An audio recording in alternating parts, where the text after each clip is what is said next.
مسكتها وهي طايرة وأحطها بالقفاص. يلا نبغى نفتح لها. اطلع.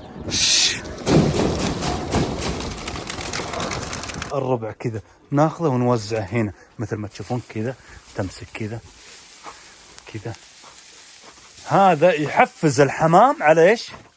على الانتاج، يحفزه يخليه بسرعة ينتج. يا هلا ويا مرحبتين، اسعد الله اوقاتكم في كل خير. يا حي الله المتابعين، يلا حيهم. يا هلا ويا مرحبتين. اليوم ناخذ لكم جولة بالمزرعة. واليوم وش عندنا اليوم؟ ايش عندنا اليوم ابو ياسر؟ موضوعنا طال عمركم، جبت الشبك هذا معي شايفينه. ابي ياخذ الحمام الموجود هنا ونرجعه للبرج اللي هم تقريبا ما ادري 30 جوز او 25 جوز تقريبا بهالحدود. ان شاء الله نعدهن احنا وياكم سوا. لكن قبل ما نعدهن خلنا نتفرج على الطيور الموجوده. بعض المتابعين قالوا والله ابو ياسر انك ابطيت ما صورت لنا المزرعه. وبشركم وش سموا هذول ديوك. وين الناثي حقاتهم؟ والله ما ادري انت تضحك عليهم ولا تحزن. وين الناثي حقاتهم؟ كلهن راقدات ابشركم، كلهن راقدات على البيض ما شاء الله، كلهن ما بقت غير ذكوره عزوبيه. والانثى هذه ترى طالعه تبغى تشرب مويه ترجع. تبارك الله. هذا الباط، هذا الدجاج هنا، هذا الواز. تبارك الله. شلونك زاهد؟ كيف حالك؟ تشوفون الطيور ما شاء الله تبارك الله. بعلمكم موضوع هذا. وش توكلهم؟ وشو هذا؟ ذرة. يا سلام. شوف ترى يستأنس الطيور على ذرة. تعال تعال تعال تعال تعال تعال تعال تعال تعال. جيب شوي بس شوي. ايوه. تعال تعال تعال تعال تعال تعال. وش يعطيهن الذرة هذا؟ ها ترى رهيب. بيعطيهن شحم. ما نعطيهن وجبة رئيسية ذرة، لا نعطيهن جيب هذا ذرة. نعطيهن طعامة بسيطة، يعني مثلا تقول 10% 15%. عرفتوا؟ تعال 10% 15%. رهيبة بالحيل للطيور. يعطين شحم. حتى يوم تذبح البطة ولا الوزة تحصل فيها شحم ولحم معتن وعلى الاعلاف، يعني مثل شعير نخالة كذا ممتازة رهيبة. طبعا بقول لكم موضوع الربع عن البط هذا. شايفين البط هذا شلونه؟ هذه جبت نفروخ ما شاء الله كبر، ابيض سادة، بط مصري ابيض سادة، لكني شوي يعني في مثل ما تقولون ماني يعني عجل. المفروض الابيض هذا عزلتهم ما اخلطهم مع الاسود. شفت الابيض هذا ابيض بط مصري وهذا بكيني. الابيض البط المصري المفروض يكون على حيد الحالة حتى يكون التلقيح كامل، فراخ تطلع ابيض سادة. عرفتوا ترى هذا؟ لكن انا يعني مثل ما تقول والله اني شغلت، والله اني مشغول، شغلت بالبرج وشغلت بالمزرعة وشغلت والله ما ادري وين اقسم روح. هذا المفروض يعني كل نوع على حدة. الابيض الحال حتى تنتج ابيض صافي، ما تنتج مشكل يجيك ابيض مع اسود. خطأ كذا. لازم نحافظ على ايش؟ على السلالة تكون صافية ابيض. هو كلها نفس بعضها تقريبا. عرفتوا؟ والله بيها ما شاء الله بيهم طيبات بالحيل، وكلهم ترى نفس بعضهم بالانتاج ما في مشكلة. طبعا هذه ما شاء الله يا الربع هذه عمرها يمكن تقريبا 10 شهور 8 شهور. هذه اشتريتها صيصان كذا، والله ما ادري. اخذت الجوز مثل الحبتين عمرها 7 ايام، اخذت الحبتين ممكن ب 14 ريال او 15 ريال. هذه اخذت 90 حبة. بعدين لما كبروا جهزوا للذبح اكلت منهم ووزعت منهم. والناس اللي يعني يبغون يشترون تخبروني، الناس يقول نبغى منك بط وكذا، اعطيهم ما في مشكلة. خليت منهم كم تقريبا 15 او 16 حبة. بعدين بدن بالبيض على عمر 5 شهور ونص، بدن بالبيض. مسكت بيضهم حطيته بالفقاصة 100 بيضة او 130 بيضة كذا، فرخن. طلعت الافراخ. وين افراخهم؟ هذه شايفينها اللي هناك بالزاوية، هذه فراخ. كم عمرنا هذه؟ تقريبا شهرين إلا شوي، شهرين إلا إيش؟ إلا شوي، يعني تقريبا 55 يوم 50 يوم. هذه متى تجهز للذبح؟ باقي لها يمكن 15 يوم، شهر. لو تنتظر شهر يمتلي بعد لحم فل. شايفينها؟ ابى اقرب لكم بالزوم. شايفينها؟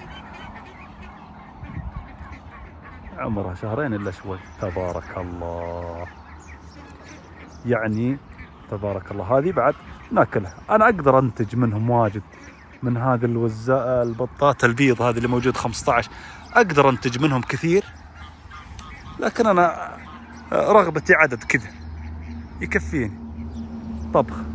كل ما هذا ناخذ لنا بطتين كل اسبوع، بطتين 3 بطات يصيرون علي اخواني، من يعز علي مثلكم وشرواكم نذبح لنا بطتين 3 من البط هذا 4 ما في مشكله، يكون من المزرعه، موجود اعشاب وموجود خير وموجود من كل خير. عرفتوا؟ هذا المقصد، ومنها الهوايه والتربيه وتاكل منها ما شاء الله تبارك الله. احيانا ناخذ بط مصري، اي نعم، احيانا البط الابيض هذا ما ذبحت منه، لازم انتج منه، لازم اطلع منه صيصان. والبط الاسود هذا ما شاء الله بيطلع عندي انتاج اقل حاجه يمكن الشهر هذا ممكن 200 صوص من البط المصري هذا، 200 صوص. ولكن هذا ما انتجت منه لسه، ما انتجت صافي. وين البط البكيني؟ هذه هي الامهات، شايفينها؟ هذه الامهات تقريبا عدد 15 يا 16 حبه ما شاء الله. هذا اول انتاجها اللي وريتكم اياه قبل شوي. عرفتوا؟ هذه جوله. وهذه هنا عشش الحمام، هذه عشه، هذه عشه، هذه عشه. تبارك الله، حلو ممتاز. في عشش ثاني لكن ما صورتها، ما هي قريبه مني. ايوه. وكل يوم والله انا قدر ما استطيع بوريكم ذكوره اشتريتهن للردع، بط بكيني ملونات حلوات. رحت المحل سوق الطيور تفرجت كذا، والله ما ابغى اشتري شيء، واعجبني لونهن، قلت والله اني غير اخذ منهن ذكرين حتى يلونن عندي، يطلع مثل الالوان هذه. وين هي؟ وين ابو ياسر؟ هذه شايفينها اللون هذا؟ شايفينه؟ هذا واحد. وين اخوه الثاني؟ وين اخوه وين اسود؟ ها جوا؟ راح جوا. باب مقفل. شكله يا الربع رهيب هذا، شايفينه؟ راسه لون اخضر مثل البري. عرفته؟ اخوه لونه بالتمام. وين اخوه؟ اخوه هذاك بالشبك يفتح باب. شوف هذا اخوه بس مقفل عليها الباب، ما ادري ليش مقفل. تبارك الله تبارك الله. ان شاء الله جولة ناخذها اليوم رهيبة، ناخذ الحمام ونطيره بالبرج. عرفتوا؟ هذا البس والله يا الربع، شفت البس هذا جبته، ها والله ما بفايدة. البس الاول اللي كان عندي كنت دربته التدريب الصح، كان ياكل الفيران ونستفيد منه. اي فاره ما توجد بالمزرعه يا ياكلها يا تهاجر تغادر المزرعه الفاره من الخوف. لكن البس هذا والله ما بفايد. والبس الاول بعد زدنا على هذا ياكل الفيران، ياكل الحشرات، ياكل الدود، دخله بعشش الحمام ما ياكل ولا حمام. وهذا والله لا ياكل فيران ولا ياكل حشرات ولا ياكل شيء ولا بفايده. شكلي يجي يوم من الايام ازمه معي وانزله قريب من سوق الملاحم حتى يلقى له رزقه ويلقى له خير ويلقى له شيء، ما استفدت منه. عرفتوا؟ يا ما شاء الله، شوفوا الطيور تبارك الله تبارك الله تبارك الله، شيء رهيب والله العظيم. والله الربع الله يرزقكم بهذا المنظر، واحسن من هذا المنظر، واحسن من هذا الخير ان شاء الله. ان الله يزيدكم والله المكسب. شوفوا ترى المكسب من الطيور والله الهوايه. اثنين تجي تتسلى وقت فراغك، تروح للمزرعه تتسلى فيها، تجي تجيب معك اهلك ومن يعز عليك واصدقائك، لما تجي تعزمهم هنا كويس ترتاحوا. لما تجي عصريه انت واهلك وابوك وامك وابوك تستانس هنا. ومنها قلت والله لو ونس المتابعين، اي شخص يتابعني خليه يستانس، ترى بعضهم ما عنده طيور ولا عنده مكان ولا عنده، لكن لما يجي يتفرج زي كذا بهذا الفيديو ينبسط، يحس براحة نفسية، كأنه يعني كأنه عايش الجو، كأنه داخل معنا. عرفتوا؟ هذا المنظر وإن شاء الله راح نؤجر عليه. وهذا شوفوا شكلنا هنا خبز زايد، تشوفونه كسرته بالبيت، طلع عندنا خبز زايد وجبته، قلت اجيبه معي. يلا يلا زاهدة، وهذا زاهد ما شاء الله تشوفون، حط ذرة ها، مبسوطة الطيور. ابى اوريكم، يلا للحمام، يلا زاهدة تعال نروح للحمام. وهذا الحمام اللي اقول لكم والله ما ادري، 20 25 جوز او 30. كم لهن يوم يا ابو ياسر؟ لهن تقريبا 20 يوم 25 يوم. امسك باب زاهد، امسك باب. شوف بوريكم الربع ما شاء الله تبارك الله. بس الحمام العادي ترى، شوف هذا اول جوز مبيض شايفينه، وهذا ثاني جوز مبيض، وهذا ثالث جوز، وهذا رابع جوز شايفينه، وهذا خامس جوز مبيض شايفينه، وهذا سادس جوز، وهذا سبع جوز، وهذا ثامن جوز، 8. حاول ندخل شوف، وهذا 9، واللي بالزاوية 10.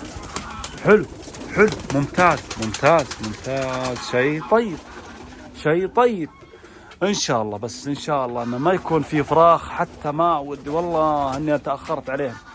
الفراخ عندي انا لما اشوف الفراخ احس اني يعني تكون صعوبة علي التحضير، لكن البيض سهل عادي نحضنه، واللي ما نقدر نحضنه ما في مكان نحطه بالفقاصة لين يفرخ، وبعدها ايش نشوف منتجة ونحطه تحتها.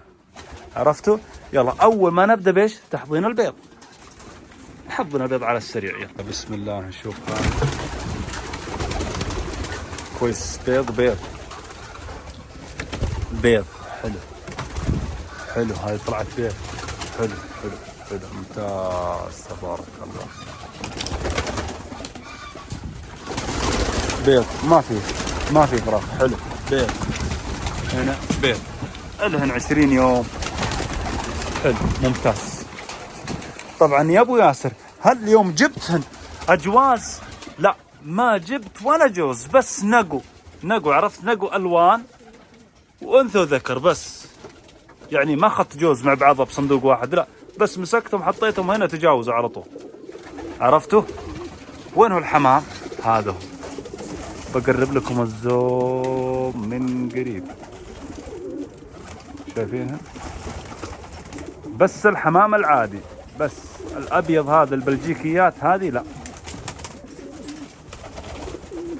او يسمى المورهد، والبعضهم يسميه النمساوي، انا اسميه مورهد. فعاد وش تسمونها البيض هذه الربع اللي تجي كذا الشكل هذا؟ وهنا وثنتين. طبعا كم عندي جوز منهن؟ هذا ما شاء الله من 4 جواز يمكن وصلنا 12 جوز، ولا زلت محافظ على هذه الطيور لأنها ما هي موجودة بالسوق. عرفتوا؟ لازم ننتج منها كثير، لازم ننتج منها أقل شيء 20 جوز 30 جوز. عرفتوا؟ والله ما أدري شو يسمونها، الناس تسميها النمساوي، وهذه واحدة شايفينها هذه.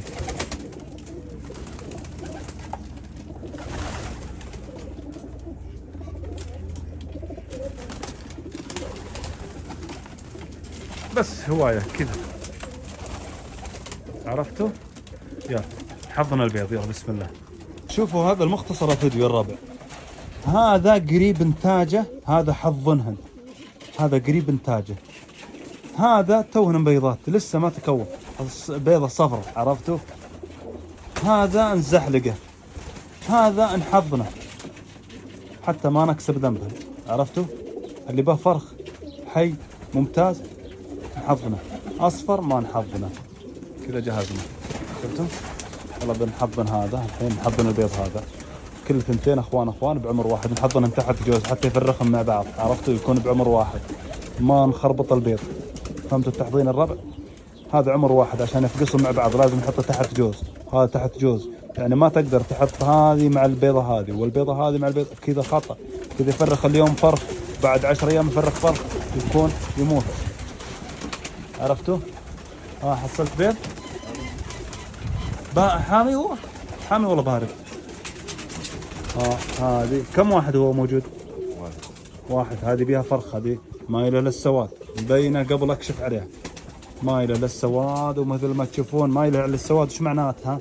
مو قصة خراب، لا، مايلة للسواد للتفريخ، قريب تفريخها هذه،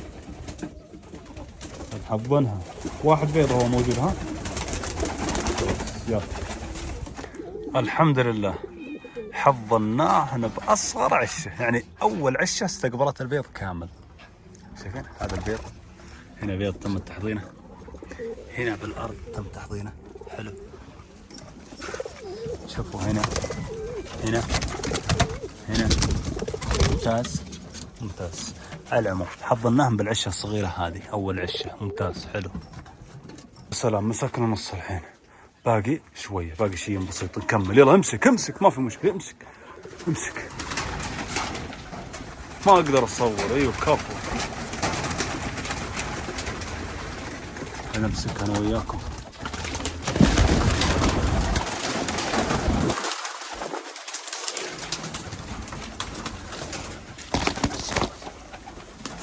كفو.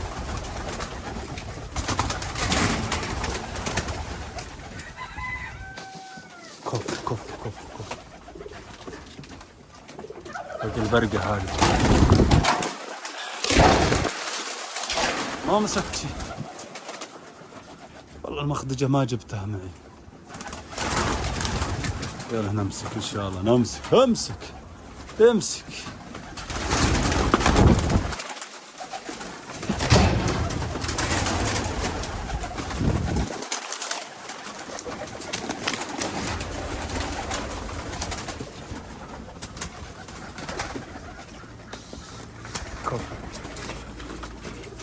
فوق البرقة هذه.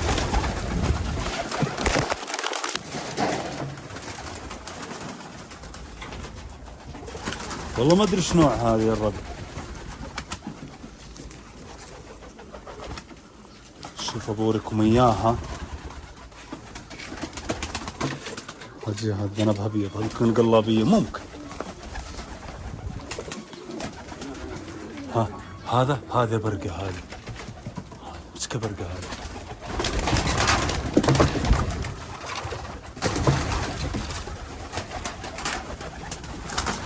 حط، خلى القفص يمتلي، خلى الخير يزيد ان شاء الله. عاد هذه ننتج من انتاج طيب.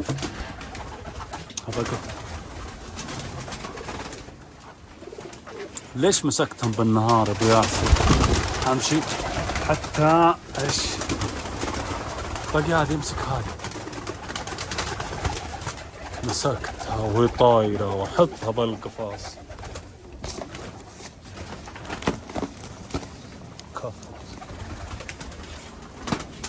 حتى اهم حاجه ايش، جيت بالنهار حتى نحضن البيض. ما دام اني موجود، ما يحتاج ارجع للبيت واجي بالليل وامسك وصعبه. باقي البيضه هذه، بسم الله. والله ما قدرت امسك.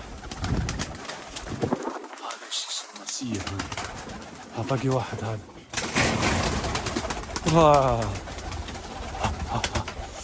بسم الله. كاف، هذه انثى تبارك الله. شايفينها؟ باقي خلاص معناتها قليلات، معناتها اقل. دور شوفوا، يلا الربع شوفوا تاكدوا في حمام عادي ولا ما في. في حمام عادي ولا ما في. شفتوا شيء يا الربع ولا لا؟ شفتوا شيء؟ ما شاء الله عليه. هذا الرقاصية ترقص، هذا والله يا فنانة ترقص كذا. حنا نسميه حمام هزازي شماسي. هزازي، بعضهم يسميه رقاصي. عرفتوا؟ شوف رقبته، ترى كذا موضة، خلقة الله سبحانه. ترقص، تقدر تهز الرقبة. سبحان الله. ها شفته حمام عادي والله ما شفته. ها ماني راجع علشان حمام ولا حمامتين. ها شفته ولا ما شفته؟ ما شاء الله عليه بنات بعضها. ها ما في شيء، ما في ما في ما في ما في ما في. بعدين هذه هذه العشة هذه ننظفها نظاف اسطول كامل ونعقمها بعد نفس ما عقمنا البرج، ونحط هنا عشاش ان شاء الله تعشش من جديد. طلع الشماس يعني حتى ما يتهجن معه، عرفتوا؟ ممتاز. زاد بعدين شماسي هذا شيل كل شماس يركب هنا. ها مريض هذا واحد حبه هنا موجود مريض هذا طلع برا. اوكي يلا. الربع طبعا جبت عندي حجول هذه شايفينها، انا وجهة نظري انها كويسة، ابغى اخذ الحجول هذه واحجلها بالحمام عشان اعرف الامهات، بس يعني كذا اعرف عدد ان هذه جبتها هذه الحجول. بس ايش رايكم احجلهم كذا اصفر ولا احمر؟ ابغى اللون اللي يكون واضح على بعد حتى لما ادخل البرج اعرف ان هذه انا حطيتها. شوفوا البس دخل وين. والله ما بك فايده، والله ما بك فايده، لا تاكل زغليل ولا تاكل فيران، وانا جبتك ودي استفيد منك، ما بك فايده. شوف والله ما بها فايده والله. طلع بس شوف خله يطلع. ايوه ابغى انا وجهة نظري ان الاصفر يبين على بعد، ابغى حجله حط برجله حجل وادخله بالقفص هذا، عرفتوا؟ مع العدد نعد. انا الحين ما عديتن. يلا بسم الله، يلا جيب واحد امسك. هذا الحجل شايفينه؟ ايوه طقه طق، شفتوه؟ ما يطلع خاتم، خلص ركب بالشبك برضه.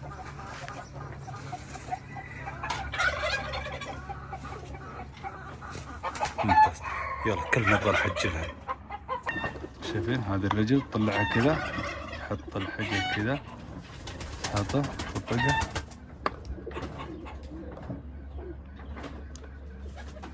ما طبق ليش؟ طبق، شفتوا؟ طق كذا ممتازة. خلاص ركب. ايوه هذه ناخذ الحجل هذا شايفينه ونحطها. شوف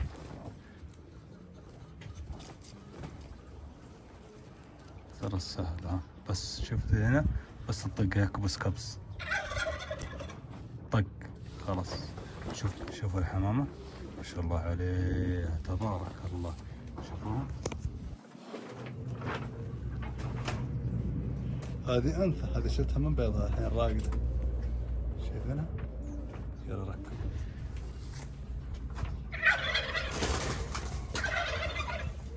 يا سلام، كلهن تم تحجيلهن مثل هذا الشكل، شايفينها؟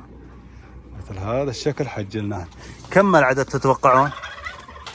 44 حمامة. 44 حمامة زائد 44 حمامة، يعني كم طلعن جوز؟ 22 جوز. شايفين كلهن محجلات.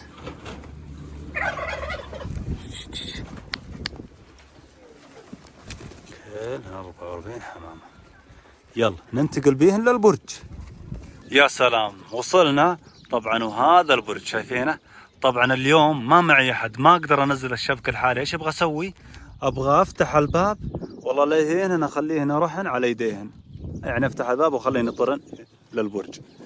يلا بس بوريكم البرج قبل انزل الحمام، بوريكم البرج من الداخل وش سوينا فيه. طبعا جهزت هنا العلف مثل ما تشوفون، والبرج مثل ما شفتوا باليوم السابق عقمنا البرج بالكامل، نظفناه تناك وجهزناه بالكامل، حطيت لنا مويه ووصلت لنا كل حاجه. خلاص الحين عاد ابغى انزل الحمام. شايفين البرج؟ شايفين النظافه؟ شايفين التنك؟ ان شاء الله باذن الله انه من اليوم الى شهر ونص راح تشوفون ناخذ منه الزغليل، نسحب الزغليل اقل شيء تطلع 15 17 18 جوز زغليل حمام بلدي، وناكل انتاجهن باذن الله. من اليوم الى شهر ونص راح تشوفون الانتاج. يلا بروح اطيرهن. شايفين النظافة، شايفين التنك، شايفين التنك، شايفين النظافة، تبارك الله ما شاء الله. يلا نبغى نفتح لها، تبارك الله بسم الله. يلا اطلع اطلع اطلع اطلع.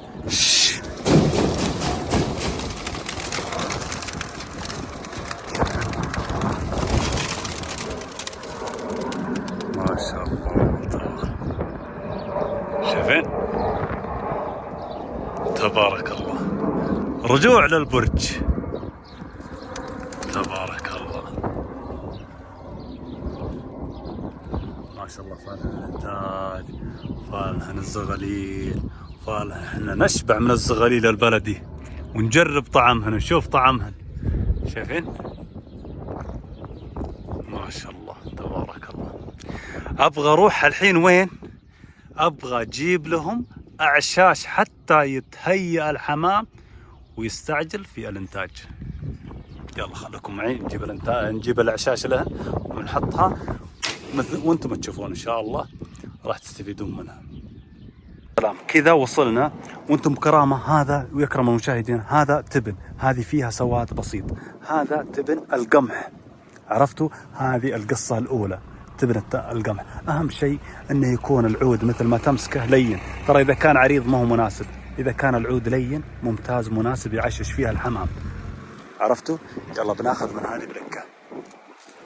جيب واحد. كم يقول سعره؟ هذا يقول 6 مدري ب7 ريال وهذه ب8 ريال. زين سعره مناسب يعتبر. جيب واحد من هذا. شوفونه عيدانها، شوفونه العود رقيق، شايفينه؟ يقدر يلمه الحمام كويس. هذا يقول هذا حق القمح القصه الاولى كويس. عوده لين، شايفينه؟ يقدر يلمه خفيف ويقدر يحضنه، يقدر يسوي عش يلفه على كيفه، عرفتوا؟ ممتاز. طبعا اخذنا لبنه واحده وبلكه واحده كافيه للدجاج والحمام وزياده بعد. طبعا حلو. السعر هذا نزل، سعر البرسيم. قبل شهر كان سعر اللبنه 30 ريال، اليوم يقول 20 ريال، يعني نزلت كم؟ 10 ريال. حلو ممتاز. طبعا وصلنا. شوف الحمام بعد ما رجعناه لمكانه. والله يهو انبسط، والله يهو انبسط ما شاء الله. شايفين؟ والله يهو انبسط تبارك الله. استانس طبعا، استانس على مكانه. شوف هذا داخله بعش.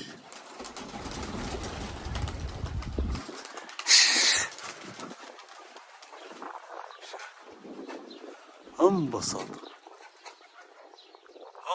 الحمام.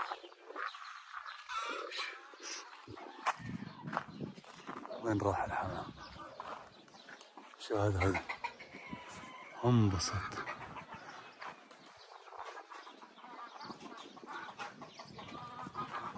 وين راح؟ والله ما ادري وين راح. كنا وقع هناك بالساحة. لا هذا وهذا وجه. هل في مجموعة هنا؟ شايفينها؟ الله يهو استانس هذا. شايفين حجول؟ شايفين؟ الحين اعرف انا اللي جبته. شايفين حجول؟ شايفين حجول؟ شايفين كلنا حجول. شايفين كلنا حجول.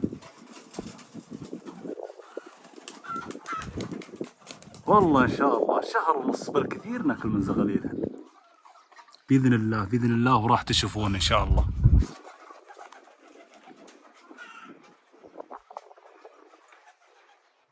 طبعا ايش نظام بلك ابو ياسر؟ ناخذ منها كذا الجزء هذا الربع كذا، ناخذه ونوزعه هنا مثل ما تشوفون كذا. تمسك كذا كذا.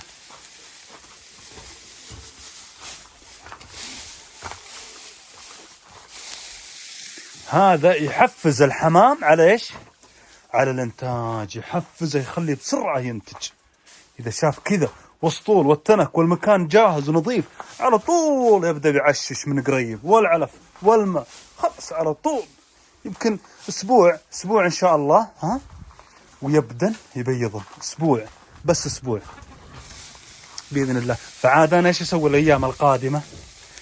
راح اعطيهم الاكل من برا، احط لهم الاكل هنا، شفتوا؟ ما ادخل عليهم، الاكل اوزعه هنا، الاكل مويه، عرفتوا؟ ما ادخل عليه، خلاص يصير ما اصور عندهم، اتاخر عليه هنا، قاعد 10 ايام وانا ما صورت عنده، عرفتوا؟ لان الحمام ينزعج كذا، كل يوم ادخل عليه، كل يوم ادخل عليه، ينزعج ايش؟ ما يبيض وما ينتج. شوفوا الارضيه، هل الحمام يعشش، يبدا بالعشاش، يبدا بالعشاش. ايش رايكم به؟ دلعن كذا، ها؟ نظافه، تعقيم، هذا اللي انا ابغاه.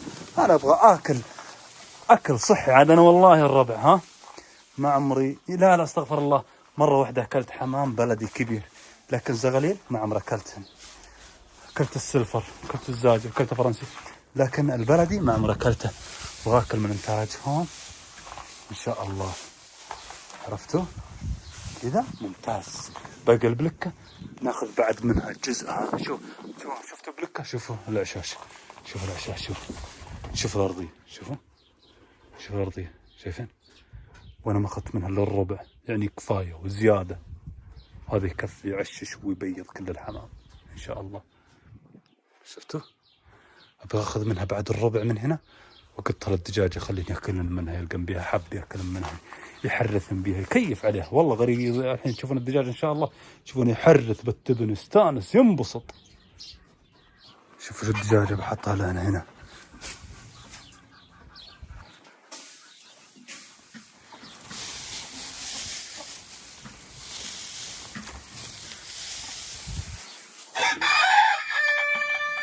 شوف الدجاج اقدم عليه، شوف اقدم عليه، تعا شوف ينكي،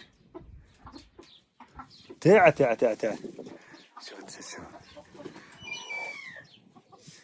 شوف يحرث انبسط. شوف يكيف عليه الدجاج، والله ينبسط.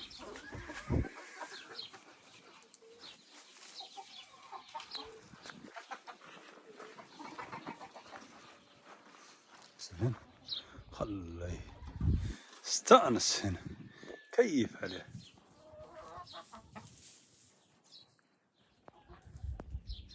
يحصلن قمح، يحصلن بذور، يحصلن شيء ياكلنه.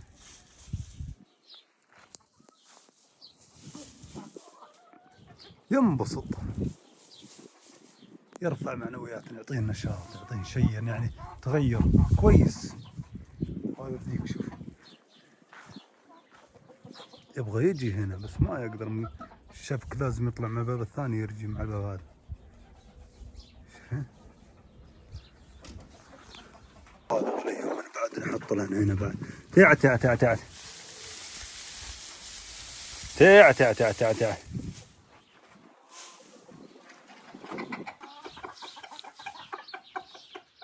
شوفوا شلون الدجاج الثاني هذا بعد انبسط، شايفينه؟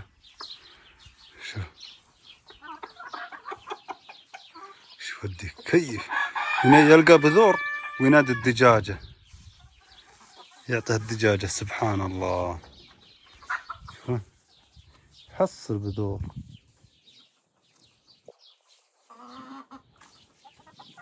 سبحان الله. وين الدجاجة الباقي؟ ها؟ والله بالبياضة، كل واحدة ماسكت لها مكان زاوية. شوف ما مبين الا راسها، شايفينها تبيض. وهذا الديك يحرث، ينادي الدجاجة تعالي هنا، الصندوق هنا رهيب، تعالي بيض هنا، انا احفر لك، انا اضبط لك. وهذه بالبياضة تبيض. شوف الديك ينادي الدجاجة، شايفين يعلمها، يقول هنا مكان زين وهنا مكان آمن، تعالي بيضي هنا، انا اعرف لك المكان الطيب، هنا الصندوق رهيب، وريني احفر لك واجهز لك عشان تبيضين. شوفين شوفين يناديها تعالي هنا، تعالي هنا، بيضي هنا، بيضي هنا. تسمعون يناديها؟ هاي الدجاجة تبغى تبيض. شايفين شلون أمناهم؟ شايفين؟ حطيت العلف هنا موجود تحت التبن، هذا تم كرامة. حطيت هنا بعد علف. ايش حطيت موجود؟ حطيت حملان، شعير، شايفينه؟ خذ انا كيف مستانس. نبسطن اقل حاجه، ودي خليني تريحهم بالمكان اقل حاجه، ما افتح عليهن لمده كم يوم يمكن. دي قليل اجيهن، شايفينهم وقعات،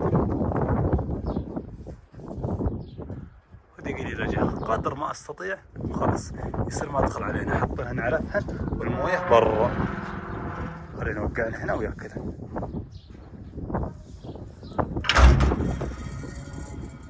هذا الدجاج مبسوط، عاد باقي البلكه الحين، عاد ابغى اضبها، احطها بخيش اسكر عليها عشان احطها بمكان ظل، حتى اذا احتاجناها نطلعها. شوفنا الدجاج مبسوط، شوفنا حرت مبسوط. بيضة عندها، بيضة، انا ما ادري هي بيضة ولا لا، يكون بيض عليها، ما شاء الله مبسوطة.